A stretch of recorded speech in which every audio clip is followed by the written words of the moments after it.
علی روتے تھے دریا کے کنارے، علی روتے تھے دریا کے کنارے، سلامی جب گئے عباس مارے، ہزاروں عاشقیاں اور ایک شبیر، ہزاروں عاشقیاں اور ایک شبیر، کوئی نیزہ کوئی تلوار مارے، کوئی نیزہ کوئی تلوار مارے،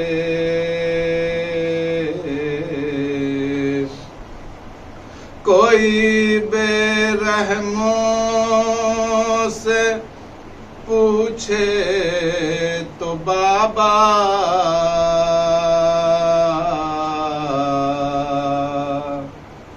کوئی بے رحموں سے پوچھے تو بابا، ارے تماچے کیوں ہمیں ظالم میں مارے،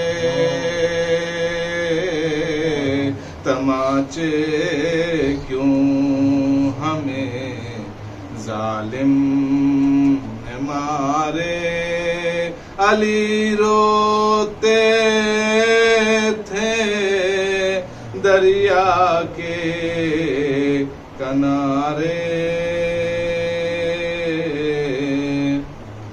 چچا کی لاش پر بولی سکینہ،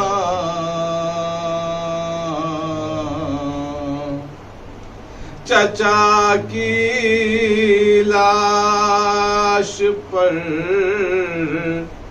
بولی سکینہ، ارے دلا دو شمر سے گوہر ہمارے، دلا دو شمر سے گوہر ہمارے، علی روتے تھے دریا کے کنارے، ارے مقید ہو کے جب مقتل میں آئے،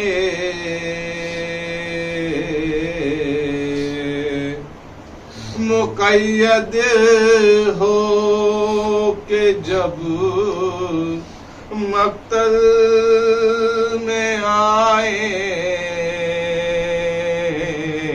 حرم اکبر علی اصغر پکارے، حرم اکبر علی اصغر پکارے، علی روتے تھے دریا کے کنارے، سلامی جب گئے عباس مارے۔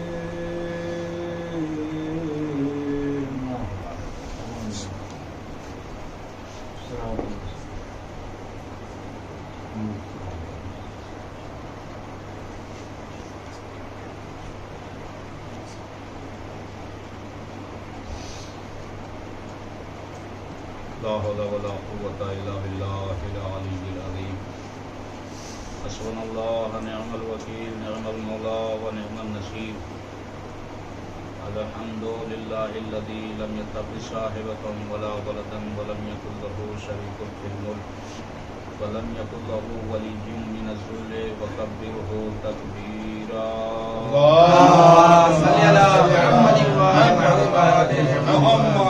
الصلاة والسلام والتحية والإكرام سيد الأولين والآخرين وما أرسلناك إلا رحمة للعالمين الملقب بطه وياسين الرسول المسدد المصطفى الأمجد المحمود الأحمد مولانا أبي القاسم محمد اللهم صل على محمد وعلى محمد. وعلى آل بيته الطيبين الطاهرين المعصومين المظلومين ولعنة الله على أعدائهم وقتلتهم وغاصب حقوقهم ومنكر فضائلهم ومصائبهم أجمعين.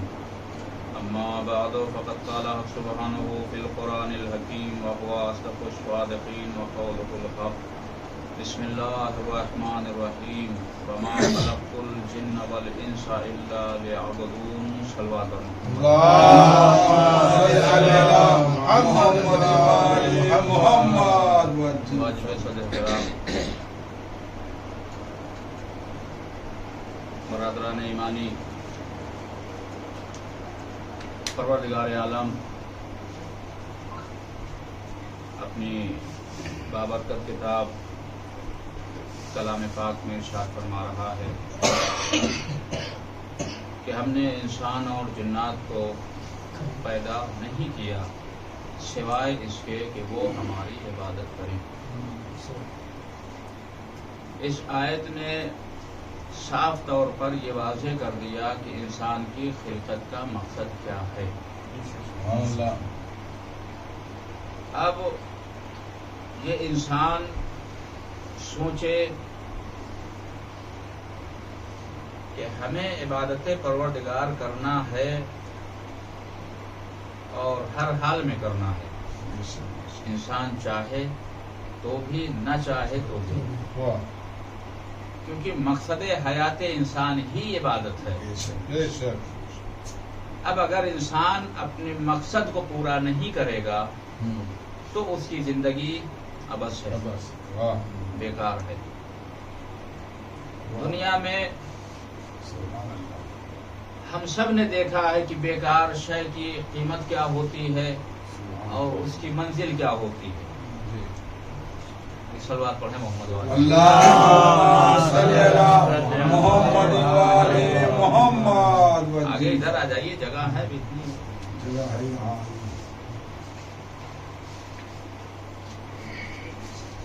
ایک اور صلوات پڑھیں محمد والے. اللهم صل على محمد وعلى محمد.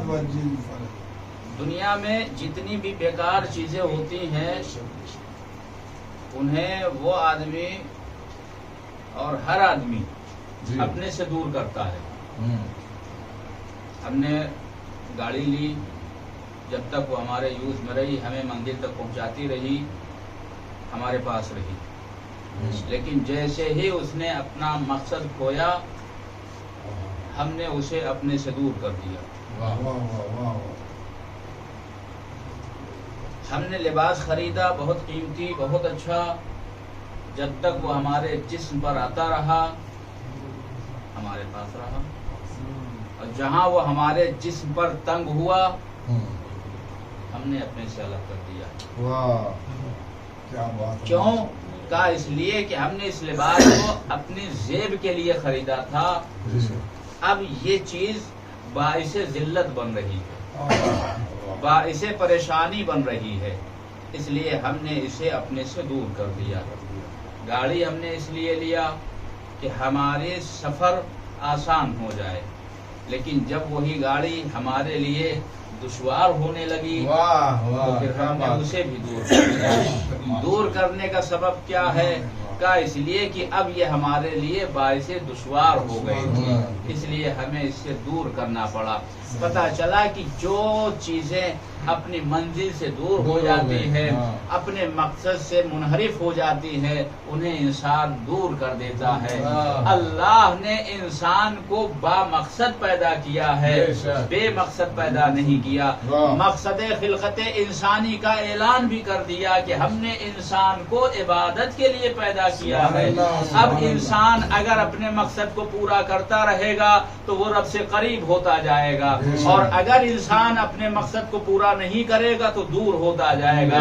ہم نے اپنے سامان کو کباڑ خانے میں ڈال دیا، دور ہونے کی بنا پر اللہ سے جو دور ہوگا وہ جہنم میں جائے گا۔ صلوات پڑھے محمد والے۔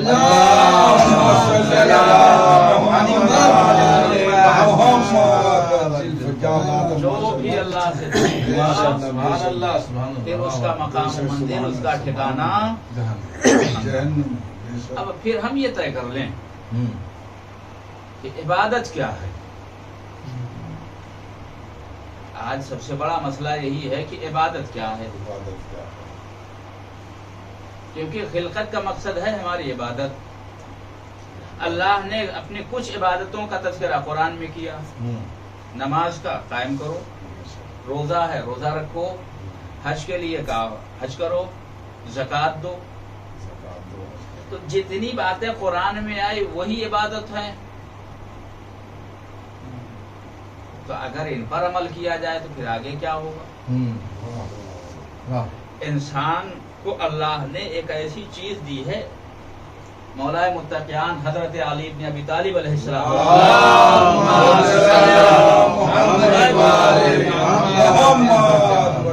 امام فرماتے ہیں کہ انسان یہ غرور کیوں کرتا ہے، انسان تکبر کیوں کرتا ہے؟ اللہ کے اسے تکبر زیب نہیں دیتا، اللہ نے اسے ایک ایسی چیز دی ہے کہ جو انسان کو غرور کرنے ہی نہیں دے گا۔ کیا لوگوں نے پوچھا مولا کیا ہے؟ وہ کہا پیٹ۔ جب یہ خالی ہوتا ہے تو کہتا ہے مجھے بھر ورنہ ذلیل کر دوں گا، اور جب بھر جاتا ہے تو کہتا ہے خالی کر ورنہ ذلیل کر دوں گا۔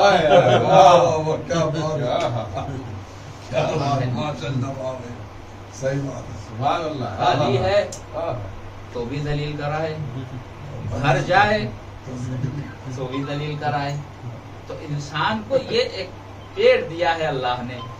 اب اگر جو قرآن میں عبادت بیان کی گئی ہے اگر ان سے وابستہ ہو جائے انسان تو پھر اس کا کیا؟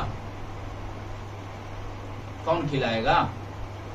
چلیے ٹھیک ہے، اکیلے ہے، جب تک ہماری طاقت میں طاقت ہے نماز پڑھتے رہیں گے، روزہ رکھتے رہیں گے، زکوٰۃ تو دے نہیں سکتے، کچھ ہے ہی نہیں، بس وہی عبادت کر سکتے ہیں یا نماز روزہ، باقی کچھ نہیں کر سکتے۔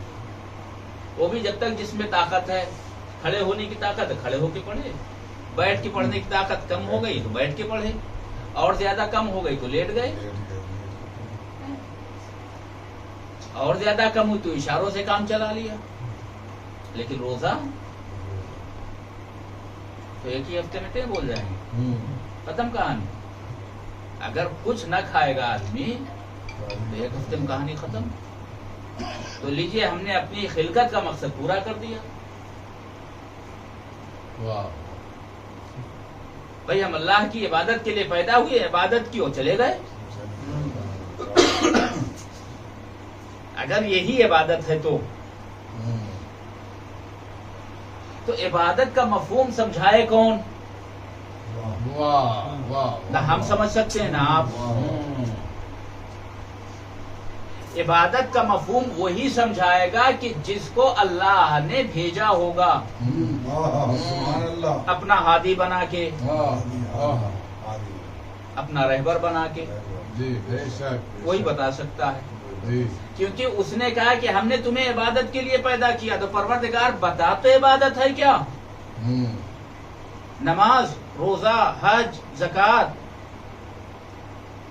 امر بالمعروف نہی عن المنکر، کہا یہ سب عبادت ہیں لیکن مکمل عبادت نہیں ہے، یہ سب عبادت کی ایک قسمیں ہیں۔